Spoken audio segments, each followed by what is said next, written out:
Today we're going to be cooking Dutch oven cinnamon bread pull-aparts. You're going to want to stick around.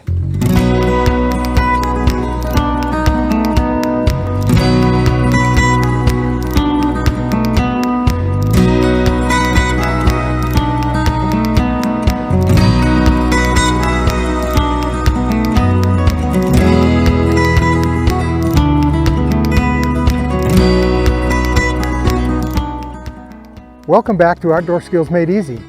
Today we're in the mountains at an elevation of about 8,000 feet, and it's about 24 degrees. Today we're going to make some cinnamon bread pull-aparts. And because we are Outdoor Skills Made Easy, we're going to show you some shortcuts.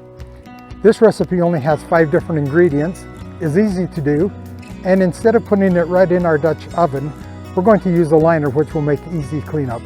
Let's go. So you can see that this recipe only has 5 different ingredients. We've got our white sugar that we're going to mix with a teaspoon of cinnamon.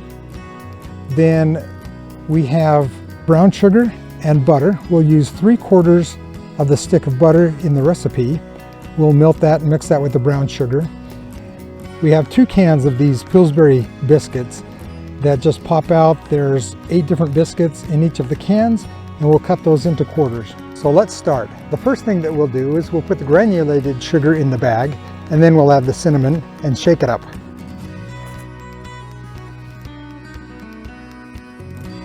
And now a teaspoon of cinnamon.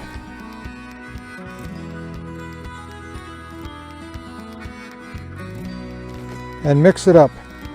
If you got kids helping you, this is a great thing for them to do. Ready to go to the next step. Next thing we're going to do is bust these biscuits out of the can and put them on the plate and cut them into quarters. This is something that kids like to do also. This says, press spoon at seam until can pops. Let's try that. Oh yeah, perfect. Check that out.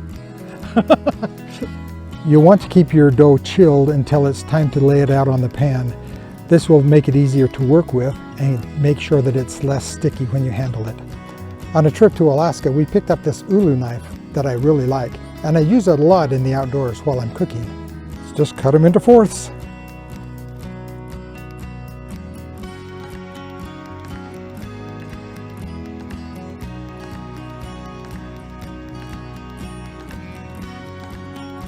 Now that we've cut up our biscuits, we're going to put them in the cinnamon sugar mixture and bounce them around a little bit. Now we'll give them a little shake and add a few more.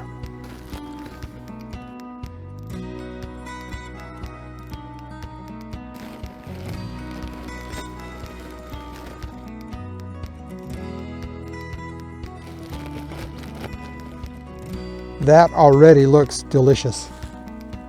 Now that the Dutch oven's started to warm up, we're going to use about 1/4 of the stick of butter and coat the edges. In watching some of our other videos, you'll know that I always travel with a galvanized bucket that I put the hot coals in when we're done, so I don't have to leave them on the ground.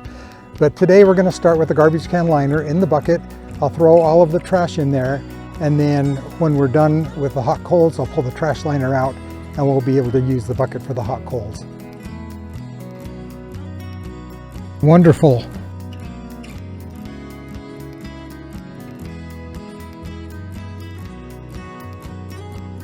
I've got another little Lodge cast iron skillet that I've had on the coals, and it's warming up. I'm going to cut up the rest of the butter with the ulu knife into chunks, then we'll put it in the pan and mix it up with the brown sugar. Remember to monitor the coals that are on your Dutch oven and replace them as needed so that you keep the proper number on top and on bottom.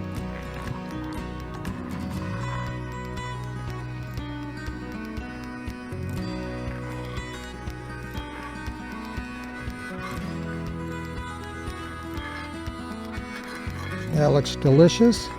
And here's a little trick for you. Instead of trying to tip your skillet back up and getting drips down the side, we'll just continue to turn it over.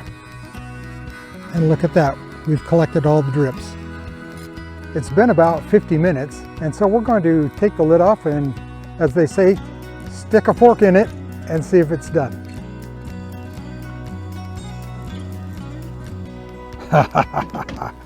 Check that out. Oh, that is perfect. That is amazing. Look at that, perfectly cooked.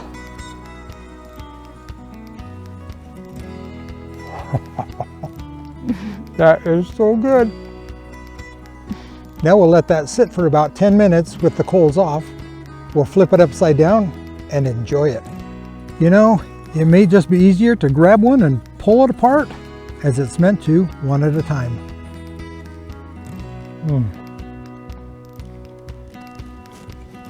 Really, seriously, I wish you guys were here.